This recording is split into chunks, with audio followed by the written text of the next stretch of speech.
দূর থেকে দেখলে মনে হবে কোনো বিদেশি প্রান্তরের দৃশ্য। বিশাল খোলা মাঠে ছাগল আর ভেড়ার দল ছুটে বেড়াচ্ছে নির্ভয়ে। হঠাৎ চোখে পড়ে তাদের পাশেই ছায়ার মতো নিঃশব্দে হাঁটছে একটি বিদেশি প্রজাতির জার্মান শেফার্ড কুকুর। তার চোখে সতর্কতা, ভেতরে দায়িত্ববোধ, যেন এই গোটা মাঠ তার পাহারার গণ্ডি।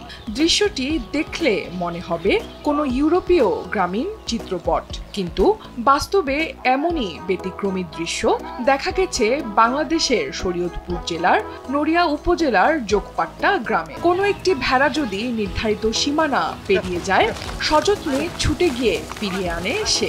আক্রমণাত্মক নয়, ঠিক যেন অভিভাবকের মতো।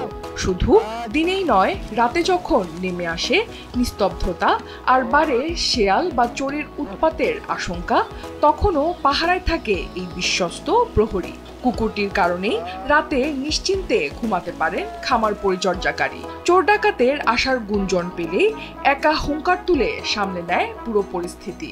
দিনের বেলায় আবার ভেড়াগুলোর সঙ্গে সঙ্গী হয়ে থাকে, যেন তাদের সুরক্ষা শুধু দায়িত্ব নয়, বন্ধুত্বের বন্ধন। রাত্রে সন্ধ্যাবেলা উঠাই, তখন এই খামার ওই রক্ষণা বেরক্ষণা করে, একটু নিরাপত্তা থাকতে পারি আর কি।